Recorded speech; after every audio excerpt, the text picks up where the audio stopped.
నమస్తే yes news కు స్వాగతం. నా పేరు కిరణ్మయ్. ముందుగా హెడ్లైన్స్. ప్రజల భాగస్వామ్యంతోనే రాష్ట్రాభివృద్ధి సాధ్యం.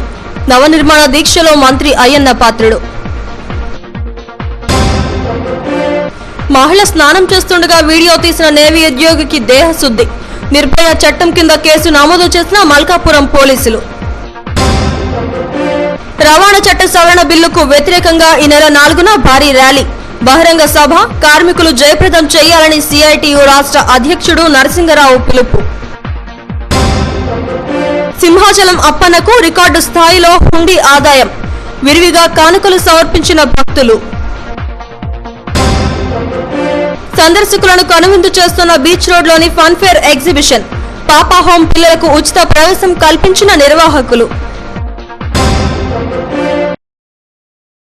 రాష్ట్రాన్ని అగ్రగామిగా తీర్చిదిద్దడం, ప్రజలు కూడా భాగస్వాములు కావాలని ప్రభుత్వం నవనిర్మాణ దీక్ష చేపట్టింది. రాష్ట్రాన్ని విభజించి 3 ఏళ్లైన సందర్భంగా 7 రోజుల పాటు నవనిర్మాణ దీక్ష కార్యక్రమాలు చేపట్టి ఓ మహా సంకల్పాన్ని రూపొందించనున్నారు. నవనిర్మాణ దీక్షపై రిపోర్ట్. రాష్ట్ర విభజనతో ఆంధ్రప్రదేశ్ లోటు బడ్జెట్లోకి వెళ్లిపోయింది. రాజధాని లేని రాష్ట్రంగా ఎన్నో సవాళ్లను ఎదుర్కొంది. లోటు బడ్జెట్ నుండి ప్రగతి పదం వైపు రాష్ట్రాన్ని పయనింపజేసేందుకు ముఖ్యమంత్రి చంద్రబాబు సంకల్పించారు. 2022 నాటికి దేశంలోని 3 అగ్రగామి రాష్ట్రాల్లో ఒకటిగా ఏపీని నిలబెట్టడమే లక్ష్యంగా ముందుకు కదులుతున్నారు. ఈ నేపథ్యంలో నవనిర్మాణ దీక్ష పేరిట అధికారులు, ప్రజాప్రతినిధులు, జనం భాగస్వామ్యంతో కార్యక్రమాలను రూపొందించారు. ఉడా చిల్డ్రన్స్ ఎరీనాలో నిర్వహించిన కార్యక్రమానికి రాష్ట్ర రోడ్లు, భవనాల శాఖ మంత్రి చింతకాయల అయ్యన్న పాత్రుడు ముఖ్య అతిథిగా హాజరయ్యారు. విజయవాడ బెంచ్ సర్కిల్లో ముఖ్యమంత్రి చంద్రబాబు నాయుడు చేసిన ప్రతిజ్ఞను ప్రత్యక్ష ప్రసారంలో వీక్షిస్తూ ఇక్కడి అధికారులు, ప్రజాప్రతినిధులు, ప్రజలు ప్రతిజ్ఞ చేశారు. అవినీతి, కుట్ర రాజకీయాల పట్ల రాష్ట్రానికి జరిగిన నష్టాన్ని మన కష్టంతో పూరించడానికి సంసిద్ధంగా ఉన్నాము. స్వర్ణాంధ్రప్రదేశ్ నిర్మాణంలో అలుపెరగని శ్రమజీవులం మనము. ప్రతి సంక్షోభాన్ని ఒక అవకాశంగా మలుపుక బాధ్యతతో క్రమశిక్షణ. రాష్ట్రాన్ని సస్యశ్యామలం చేసే పోలవరం ప్రాజెక్టును పూర్తి చేసి 2018 నాటికి నీరందించేందుకు ప్రభుత్వం దృఢ నిశ్చయంతో ఉందని జిల్లా మంత్రి అయ్యన్న పాత్రుడు అన్నారు. పురుషోత్తమపట్నం ఎత్తిపోతల పథకం ప్రాజెక్టును కూడా త్వరలోనే పూర్తి చేస్తామని, దీని ద్వారా జిల్లాకు అదనంగా 1,30,000 ఎకరాలకు సాగునీరు అందుతుందని అన్నారు. నీటి వనరులు అభివృద్ధి చెందితేనే పరిశ్రమలు వస్తాయని చెప్పారు. నిర్దిష్ట ప్రణాళికతో రాష్ట్రాన్ని అభివృద్ధి చేస్తున్న చంద్రబాబుకు ప్రజలు అండగా నిలవాలని పిలుపునిచ్చారు. ఆ లిఫ్ట్ ఇరిగేషన్ పూర్తి చేస్తే 2018 జూన్ నాటికి విశాఖపట్నానికి నీరు వస్తుంది. 2018 జూన్ నాటికి ఇలా చెప్తాను, రాసుకోండి మీరు. 2018 నాటికి విశాఖపట్నం నీరు వస్తుంది. దేనికి వస్తుంది నీరు? ఇవాళ విశాఖపట్నంలో చాలా మంది వేసవకాలంలో డ్రింకింగ్ వాటర్ కూడా లేదు, తెలుసు. ఇవాళ ఆ నీరు వస్తే పుష్కలంగా విశాఖపట్నం సిటీకి డ్రింకింగ్ వాటర్ ఇవ్వడం కోసం చంద్రబాబు ప్లాన్ చేశారు. అంతేకాకుండా ఇండస్ట్రీస్, ఇవాళ ఇండస్ట్రీస్ అవసరం మనకి. మంచి సిటీ ఇది. 10 ఇండస్ట్రీస్ వస్తే 10 మంది కుర్రవారికి ఉపాధి కలుగుతుంది. ఇండస్ట్రీస్ రావాలంటే వాటర్ కావాలి. చాలా మంది మీకు వాటర్ లేదు, ఇండస్ట్రీస్ ఏం పెడతామని చెప్పే సందర్భాలు మనకు తెలుసు. అంటే ఎన్ని ఇండస్ట్రీస్ వచ్చినా సంపూర్ణంగా వాటర్ ఇవ్వడం కోసం చెప్పి ఒక ప్లాన్ చేస్తాం. అది 2018 జూన్ నాటి పూర్తవుతుంది. అది కాకుండా విశాఖపట్నం జిల్లాలో 180 ఎకరాలు, 1,80,000 ఎకరాలకి కొత్తగా భూమికి సాగు వచ్చేట అవకాశాలు వచ్చాయి. ఎంత అవకాశం లేదు? ఇది అభివృద్ధి కాదంటారా? మళ్ళీ 3 రోజుల క్రితం చంద్రబాబు నాయుడు విశాఖపట్నం వచ్చి మళ్ళీ 2వ లిఫ్ట్ కూడా అనౌన్స్ చేశారు. ఆ 2వ లిఫ్ట్ ఖరీదు 2,142 కోట్లు. ఆ లిఫ్ట్ ఎందుకంటే అది కూడా 2018 జూన్ నాటి పూర్తి చేసి upland area, Thodavaram area, Madugula area, Narsipatnam area, Kasimkota area, Makarapalem area అంతా అప్లాండ్ ఏరియా. ఆ అప్లాండ్ ఏరియాలో కూడా 1,30,000 ఎకరాలకి సాగు ఇవ్వడానికి ఇటువంటి ఆర్థిక పరిస్థితులు కూడా ఇచ్చామంటే ఇవన్నీ కూడా కంబైన్డ్ గా కేంద్ర ప్రభుత్వం, రాష్ట్ర ప్రభుత్వం కంబైన్డ్ గా పనిచేస్తున్నాం కాబట్టి, ఒకరికొకరు సహకారం చేసుకుంటాం కాబట్టి ఇవన్నీ సాధించగలుగుతున్నాం. ఇవన్నీ కూడా మీరు కూడా అర్థం చేసుకోవాల్సిన అవసరం ఉంది. అంతే మీ అందరికీ కోరితే మన ఉద్దు తుఫాను వచ్చింది. నవనిర్మాణ దీక్షలో భాగంగా ఈ నెల 8వ తేదీ వరకు ఒక్కో రోజు ఒక్కో అంశంపై ప్రసంగాలు, చర్చలు ఉంటాయి. 8వ తేదీన మహాసంకల్పం నిర్వహిస్తారు. నవనిర్మాణ దీక్ష ప్రారంభ కార్యక్రమంలో ZP chairperson Lalam Bhavani, MP Haribabu, MLC Madhav, ఎమ్మెల్యేలు వాసుపల్లి, కలెక్టర్ ప్రవీణ్ కుమార్, జేసీ సృజన తదితరులు పాల్గొన్నారు. ఓ మహిళ స్నానం చేస్తుండగా వీడియో తీసిన నేవీ ఉద్యోగికి స్థానికులు దేహశుద్ధి చేశారు. పోలీసులు నిందితుడిని అదుపులోకి తీసుకున్నారు. నిర్భయ చట్టం కింద కేసు నమోదు చేశారు. వివరాల్లోకి వెళితే నౌసేనాబాగ్ లో నివాసం ఉంటున్న సందీప్ నార్వాల్ జలంతర్గాంలో విధులు నిర్వహిస్తున్నాడు. ఎక్స్ సర్వీస్ మెన్ కాలనీలో ఓ మహిళ స్నానం చేస్తుండగా వీడియో తీస్తూ దొరికాడు. బాధితురాలు అది చూసింది. ఆమెతో పాటు పలువురు మహిళలు నేవీ ఉద్యోగిని చితకబాదారు. గతంలో ఇలాంటి సంఘటనలోనే నేవీ పోలీసులు కూడా ఈయనపై కేసు నమోదు చేశారు. బాధితురాలి ఫిర్యాదు మేరకు నిర్భయ కేసు నమోదు చేసి అదుపులోకి తీసుకుంటున్నట్లు మల్కాపురం క్రైమ్ సీఐ కేశవరావు తెలిపారు.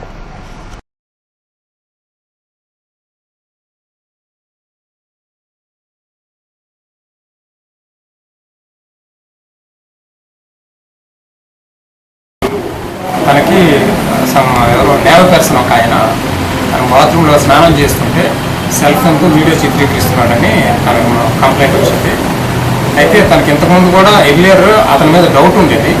ఈరోజు మార్నింగ్ వాళ్ళని ఏంటంటే రెడ్ హ్యాండెడ్గా పట్టుకున్నారు. అతనేమో ఆ ఇంటి పక్కన చుట్టూ తిరగడం, నెక్స్ట్ ఏంటంటే కావాలనే వాళ్ళ ఇంట్లో వాళ్ళ బాత్రూమ్ లైట్ వేసేసరికి ఈయన వెళ్ళి గోడ దూకి, రోడ్డు పక్కన ఇల్లు గోడ దూకి మా ఇంట్లో వీడియో చిత్రీకరిస్తుండగా రెడ్ హ్యాండెడ్గా బంధువులు వాళ్ళందరూ పట్టుకొని వాళ్ళ వీడియోలు చూస్తే సమ్ అబ్సీన్ అంటే స్నానం చేస్తున్న దృశ్యాలు ఉన్నాయి. ఇది చాలా హీనస్ అఫెన్స్. ఇది వెంటనే రెడ్ హ్యాండెడ్గా వాళ్ళు పట్టుకున్నారు. అమ్మాయి తోలు బంధువులు అమ్మాయి అందరూ పట్టుకున్నారు. మాకు అప్ చెప్పారు.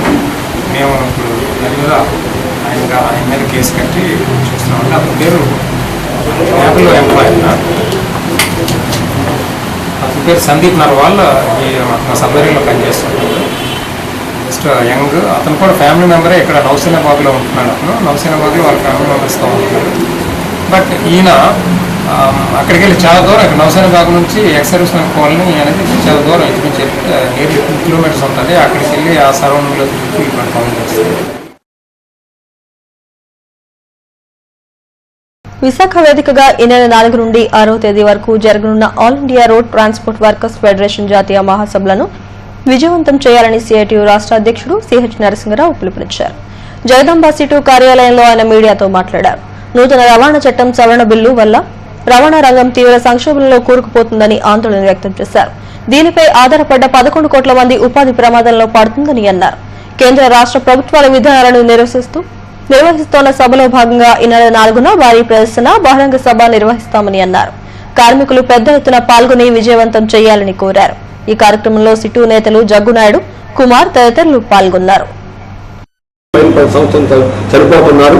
భద్రత ప్రజలను అవేర్నెస్ చేయడం దగ్గర నుంచి స్కూల్ సిలబస్ లో దాన్ని స్కూల్స్ దగ్గర నుంచి కూడా పిల్లల దగ్గర నుంచి కూడా దాన్ని ఎడ్యుకేట్ చేయడం కానీ, రోడ్లు అభివృద్ధి చేయడం కానీ, అలాగే స్పీడ్ కంట్రోల్ చేయడం కానీ, ఈ పద్ధతులన్నీ కూడా ఉండాల్సినటువంటి వాటి వేటి గురించి కూడా ఇది ప్రస్తావన అనేటువంటిది లేదు. అందువల్ల ఈ ప్రమాదకరమైనటువంటి బిల్లుకు వ్యతిరేకంగా ఈ పోరాటం జరగబోతా ఉంది. అలాగే రోడ్ ట్రాన్స్పోర్ట్ రాష్ట్ర ప్రభుత్వ రంగానికి ప్రాధాన్యత అనేది ఇవ్వాలి. ప్రభుత్వ రంగానికి ప్రాధాన్యత ఇవ్వకుండా వ్యవహరించడం అనేది ఈ బిల్లులో ప్రధానమైనటువంటి అంశం.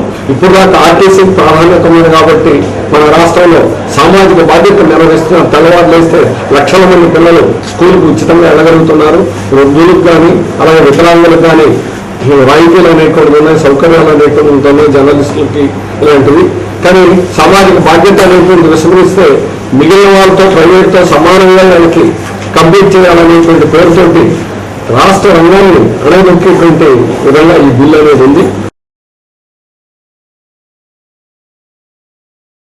సింహాద్రి అప్పన్న హుండీ లెక్కింపు జరిగింది. గత 15 రోజులుగా భక్తులు ధన రూపేణ, వస్తు రూపేణ ఇచ్చిన కానుకలను సిబ్బంది లెక్కించారు. 72,43,156 రూపాయలు నగదు రాగా 57 గ్రాముల బంగారం, 6.45 కేజీల వెండి స్వామికి భక్తులు కానుకలుగా సమర్పించారు.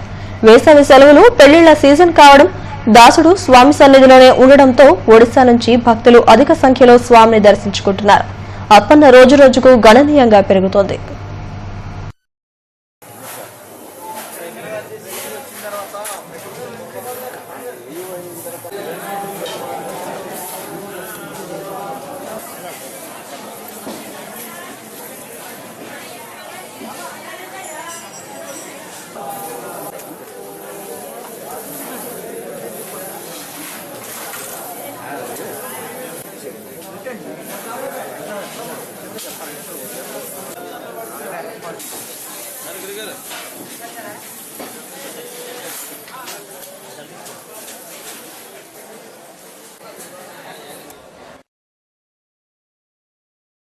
బీచ్ రోడ్ లో ఏయూ హై స్కూల్ గ్రౌండ్ లో నిర్వహిస్తున్న handloom handicraft fun fair exhibition కు విశాఖ వాసుల నుండి ఆత్మీయ స్పందన లభిస్తోంది.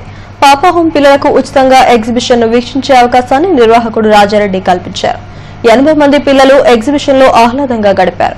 Amusement rides, 3D world, robotic animals, snow world లో ఉత్సాహంగా గడిపారు.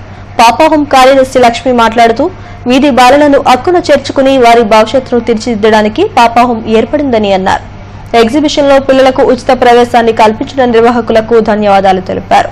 నిర్వాహకుడు రాజారెడ్డి మాట్లాడుతూ పాపా హోమ్ పిల్లలకు ఉచిత ప్రవేశాన్ని కల్పించడం తమకు ఆనందంగా ఉందని అన్నారు. నగరంలో హోంలు నిర్వహిస్తున్న నిర్వాహకులు తమను సంప్రదిస్తే వారికి కూడా ఉచిత ప్రవేశం కల్పిస్తామని చెప్పారు.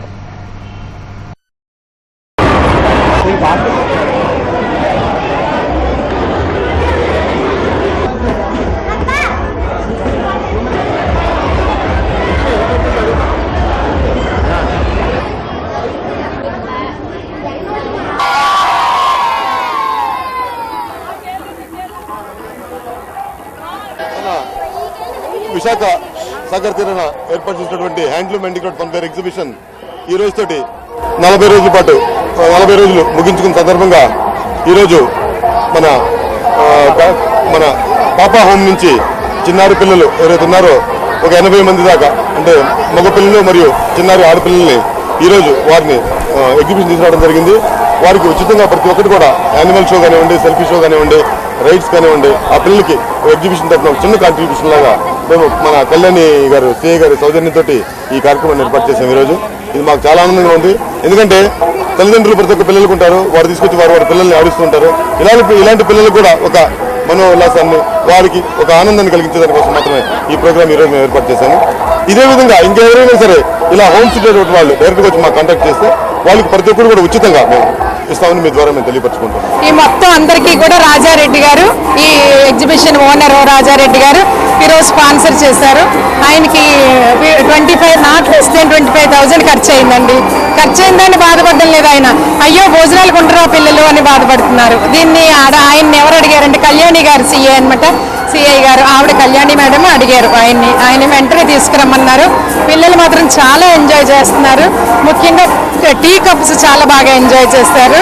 ఇంకా వాటర్ గేమ్స్ అవి కావాలన్నారు. రాజారెడ్డి గారు అన్నారు అన్నీ తిప్పుదామమ్మా, భోజనాలు కూడా ఇక్కడే పెడదాం, భోజనాల కోసం అక్కడికి వెళ్ళకండి అని ఎంతో ఆనందపడుతూ చెప్పారు. ఆయనకి, కళ్యాణి గారికి, పోలీస్ డిపార్ట్మెంట్కి, మీడియాకి థ్యాంక్ యూ. నాగారెడ్డి అంకుల్కి చాలా థ్యాంక్స్. మాకు ఇదే ఫస్ట్ అవకాశం ఇచ్చినందుకు చాలా ఆనందపడుతున్నాం, చాలా ఆనందంగా ఉన్నాం మేమందరం.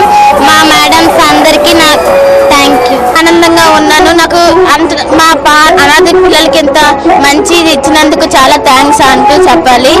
మేము ఇలాంటి ఎంజాయ్ ఇంకెప్పుడు చేయలేదు, ఫస్ట్ టైం ఇది రావడం ఇక్కడికి. Thank you. ప్రధాని మోడీ నేతృత్వంలో కేంద్ర ప్రభుత్వం అమలు చేస్తున్న పథకాలను వివరిస్తూ ప్రచార రథం పలు నగరాల గుండా కదులుతోంది. జీవీఎంసీ 32వ వార్డు అక్కేపాలెం చేరుకున్న ప్రచార రథానికి స్థానిక బీజేపీ నేతలు స్వాగతం పలికారు. మోడీ బెస్ట్ అనే కార్యక్రమం ద్వారా 3 ఏళ్లలో చేపట్టిన సంక్షేమ పథకాలను ఎల్ఈడీ స్క్రీన్ ద్వారా ప్రచారం కల్పిస్తున్నారు. మోదీ నాయకత్వంలోనే దేశం అభివృద్ధి చెందుతుందని నేతలు అన్నారు. ఈ కార్యక్రమంలో పార్టీ సీనియర్ నేత పరశురామరాజు, వార్డు బీజేపీ అధ్యక్షుడు సత్యం తదితరులు పాల్గొన్నారు.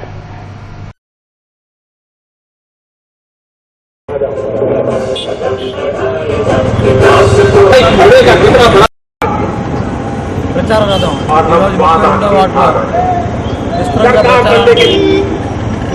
ఎంపీ హరిబాబు గారు, ఎమ్మెల్యే విష్ణుకుమార్ గారు ఆధ్వర్యంలో ఈ కార్యక్రమం జరుగుతున్నది.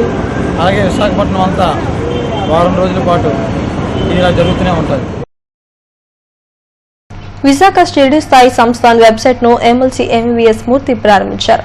ప్రెస్ క్లబ్ లో జరిగిన కార్యక్రమంలో ఆయన మాట్లాడుతూ షిరిడి సాయిబాబా కలియుగ గురువు అని అన్నారు. ఆరులోని ద్వారకామయ్య కమ్యూనిటీ కల్చరల్ సెంటర్ ఆధ్వర్యంలో షిరిడి సాయి సంస్థాన్ నిర్మించిన ఆధ్యాత్మిక కేంద్రానికి సంబంధించిన వెబ్సైట్ లో వివరాలు పొందుపరిచామని తెలిపారు.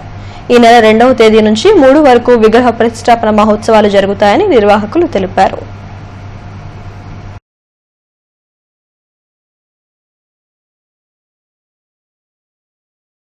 విభూతి ప్రసాదం దొరుకుతుంది. విభూతి సాక్షాత్తు పరమశివుడు ప్రసాదించినటువంటి ప్రసాదం అది. ఆ శివస్వరూపమే మన షిరిడి సాయిబాబా. ఆ షిరిడి సాయిబాబాని దర్శించుకున్న వాళ్ళకి, ఆయన స్మరించుకున్న వాళ్ళకి, వాళ్ళ తలంపు ఉన్న వాళ్ళకి ఎవరికైనా సరే జీవితంలో ఆనందం కలగటం మాత్రం తథ్యం. చేత మనం ఎక్కడన్నా ముందు కావాల్సింది, మనిషికి కావాల్సింది సంతృప్తి, ఆనందం. ఈ రెండు ఎక్కడుంటే అక్కడ మిగిలిన అన్నీ ఉంటాయి. వెల్త్ కూడా అక్కడే ఉంటుంది, డబ్బు, సంస్థ అన్నీ అక్కడ ఉంటాయి. అందుచేత అటువంటి షిరిడి సాయిబాబా ఆలయాలు విశాఖలో చాలా ఉన్నాయి. ఇవాళ ఎక్కువ ఆలయాలు ఉన్నాయి. అప్పుడే నేను కూడా ఒకటి కట్టించా. అందరూ చదువుకునేవాళ్ళు, చదువు చెప్పేవాళ్ళు ఈ అందరూ అడుగుతుంటుంటే గీతం విశ్వవిద్యాలయంలో కూడా ఒక షిరిడి సాయిబాబాని, ఎందుకంటే ఆయన మతాలకి మాకు టైం కేటాయించి ఈ వెబ్సైట్ ప్రారంభోత్సవానికి వచ్చిన గీతం ప్రెసిడెంట్ గారు, శాసనమండలి సభ్యులు శ్రీ ఎంవీఎస్ మూర్తి గారికి సహృదయంగా సాదరంగా ఆహ్వానిస్తున్నాము. ట్రస్ట్ సెక్రటరీ, గీతం రిజిస్ట్రార్ ప్రొఫెసర్. విభూతి ఐశ్వర్యం అని అంటారంటే విభూతిని మనం నమ్ముకుంటే, మనం విభూతి అంటే వెల్త్ అంటే స్పిరిచువల్ వెల్త్. మనకి డబ్బుందే డబ్బు లేదా కాదు. సో బాబా మనల్ని కోరుకునేది విభూతిని ఒక వెల్త్ కింద చూడాలని. రాష్ట్ర విభజన చట్టంలో ఉన్న హామీలన్నింటినీ నెరవేర్చాలని ఉత్తరాంధ్ర పొలిటికల్ జేఏసీ కేంద్రాన్ని డిమాండ్ చేసింది. ఈ మేరకు మద్దిలపాలెం తెలుగు తల్లి విగ్రహం వద్ద నిరసన తెలిపారు. ఉత్తరాంధ్రకు ప్రత్యేక ప్యాకేజీ, విశాఖ కేంద్రంగా రైల్వే జోన్ అంశాలను మోదీ సర్కార్ అట్టకెక్కించిందని అన్నారు. ఏపీలో సమస్యలను పరిష్కరించకపోతే ప్రజా సంఘాలన్నీ కలిపి పెద్ద ఎత్తున ఉద్యమిస్తాయని హెచ్చరించారు.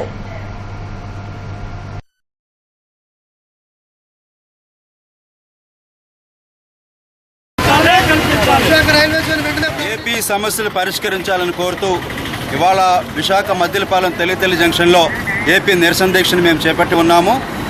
ఏపీకి ఇచ్చిన హామీలన్నీ నెరవేర్చాలన్నది, కేంద్ర ప్రభుత్వం నెరవేర్చాలన్నది మా డిమాండు.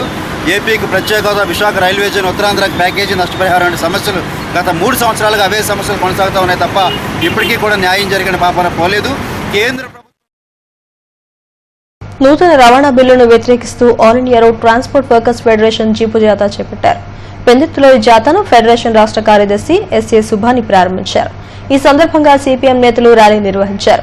నూతన రవాణా చట్టాన్ని వ్యతిరేకిస్తూ ఈ నెల 4న నిర్వహించనున్న ర్యాలీ బహిరంగ సభలను జయప్రదం చేయాలని ఫెడరేషన్ రాష్ట్ర కార్యదర్శి ఎస్ఏ సుభాని అన్నారు.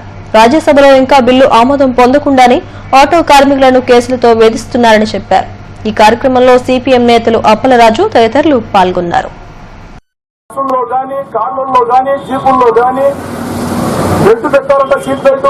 అలా సీట్ బెల్ట్ పెట్టుకోకపోతే 5,000 రూపాయలు ఫైన్ వేస్తారు, 3 సంవత్సరాలు జైలు పంపిస్తారంట.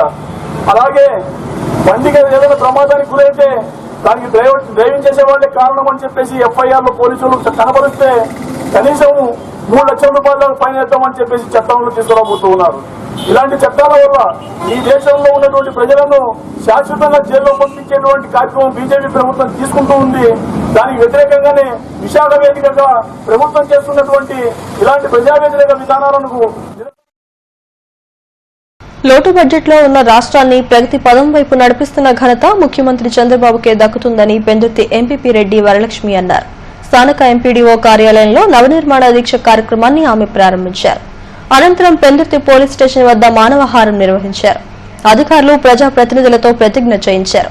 రాష్ట్రంలో వనరులను వినియోగించుకుని 2022 నాటికి దేశంలోనే అగ్రగామి రాష్ట్రంగా ఎదగాలన్నదే లక్ష్యంగా ప్రజలంతా దీక్ష బూనారని కోరారు. ఆర్థిక అసమతులను లేని రాష్ట్రాన్ని సాధించేందుకు చంద్రబాబు నాయకత్వంలో కృషి జరుగుతోందని చెప్పారు.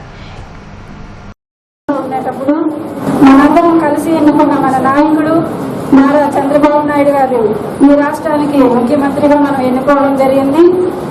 ఆయన ఆధ్వర్యంలో ఈ 3 సంవత్సరాలు ఎన్నో అభివృద్ధి కార్యక్రమాలు చేపట్టడం జరిగింది. ఎన్నో సంక్షేమ పథకాలను కూడా మనకి అందించడం జరిగింది. అయితే ప్రతి ఒక్క పథకాన్ని, ప్రతి ఒక్క సంక్షేమ కార్యక్రమాన్ని నిజమైన పేదవాడికి అందుతుందా లేదా అందించే ఏర్పాట్లు కూడా అట్లాగే చేయడం జరిగింది. దానికి ఈ 3 సంవత్సరాలు ఇటు అధికారులు అయితేనేమి, ప్రజాప్రతినిధులు అయితేనేమి అందరూ ఒకరికొకరు సహకరిస్తుంటాం. మన పల్లెటూరుని ఇటు కార్పొరేషన్ వ్యవస్థని కూడా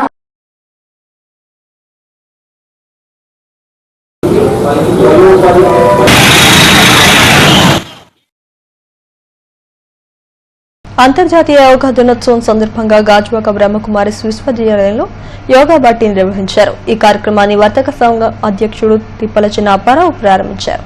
140 దేశాల్లో ఈ కార్యక్రమాన్ని నిర్వహిస్తున్నట్లు తెలిపారు. ఈ కార్యక్రమంలో సెంటర్ నిర్వాహకులు బీకే త్రివేణి, బ్రహ్మకుమారిలు పాల్గొన్నారు.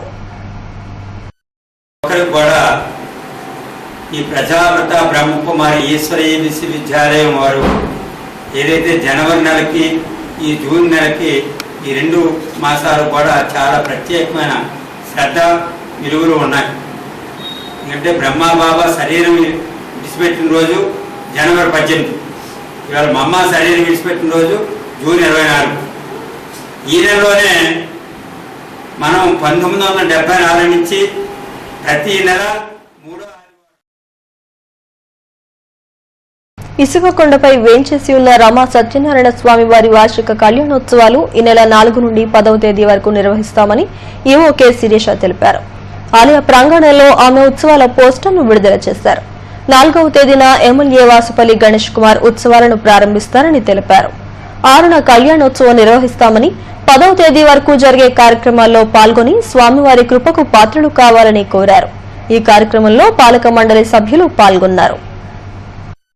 4వ తేదీ సాయంత్రం ఈ ఉత్సవాలు ప్రారంభమవుతాయి. 5వ తేదీ సాయంత్రం 6 గంటల నుండి స్వామివారి కళ్యాణం ఉంటుంది. ఈ కళ్యాణాల్లో నాదస్వరం సాంస్కృతిక కార్యక్రమాలతో అత్యంత వైభవంగా నిర్వహించబడుతుంది. కళ్యాణోత్సవంలో భక్తులందరూ పాల్గొవచ్చు. కళ్యాణంలో తమ గోత్రనామాలతో కళ్యాణం చేయించుకోవచ్చు. భక్తులు 1116 చెల్లించి ఆ రోజు కళ్యాణోత్సవంలో పాల్గొనవచ్చు. అదేవిధంగా 6వ తేదీ సాయంత్రం స్వామివారి తిరువీధి ఉత్సవం ఉంటుంది. దానిలో కూడా సాంస్కృతిక కార్యక్రమాలతోటి ఈ సాలిపేట నుంచి పూర్ణ మార్కెట్, దుర్గాలమ్మ జంక్షన్ గుండా జగదాంబ మీదుగా మళ్ళీ తిరిగి స్వామివారి ఆలయంకు ఈ ఊరేగింపు చేరుకుంటుంది. విశాఖపట్నం విశాఖకొండ మీద వేయించేసినటువంటి రమాసహిత సత్యనారాయణ స్వామి వారి వార్షిక దివ్య కళ్యాణ మహోత్సవములు ప్రతి ఏటా జ్యేష్ఠ శుద్ధ దశములగా 5 బహుళ పాఠ్యం వరకు జరగడం అనేది సనాతనంగా వస్తున్నటువంటి కార్యక్రమం. ఈ సంవత్సరం తేదీ 4/6/2017 ఆదివారం నుండి 10/6/2017 శనివారం వరకు స్వామి కళ్యాణోత్సవాలు వైభవంగా జరగడానికి అన్ని ఏర్పాట్లు జరుగుతూ ఉన్నాయి. ముగించే ముందు హెడ్లైన్స్ మరోసారి. ప్రజల భాగస్వామ్యంతోనే రాష్ట్రాభివృద్ధి సాధ్యం. నవనిర్మాణ దీక్షలో మంత్రి అయ్యన్న పాత్రుడు. మహిళ స్నానం చేస్తుండగా వీడియో తీసిన నేవీ ఉద్యోగికి దేహశుద్ధి. నిర్భయ చట్టం కింద కేసు నమోదు చేసిన మల్కాపురం పోలీసులు. రవాణా చట్ట సవరణ బిల్లుకు వ్యతిరేకంగా ఈ నెల 4న భారీ ర్యాలీ. బహిరంగ సభ, కార్మికులు జయప్రదం చేయాలని సిఐటియు రాష్ట్ర అధ్యక్షుడు నరసింగరావు పిలుపు. సింహాచలం అప్పన్నకు రికార్డు స్థాయిలో హుండీ ఆదాయం. విరివిగా కానుకలు సమర్పించిన భక్తులు. సందర్శకులను కనువిందు చేస్తున్న బీచ్ రోడ్లోని ఫన్ఫేర్ ఎగ్జిబిషన్. పాపా హోం పిల్లలకు ఉచిత ప్రవేశం కల్పించిన నిర్వాహకులు. ఈ వార్తలు ఇంతటితో సమాప్తం. మరిన్ని వార్తా విశేషాల కోసం చూస్తూనే ఉండండి STV న్యూస్.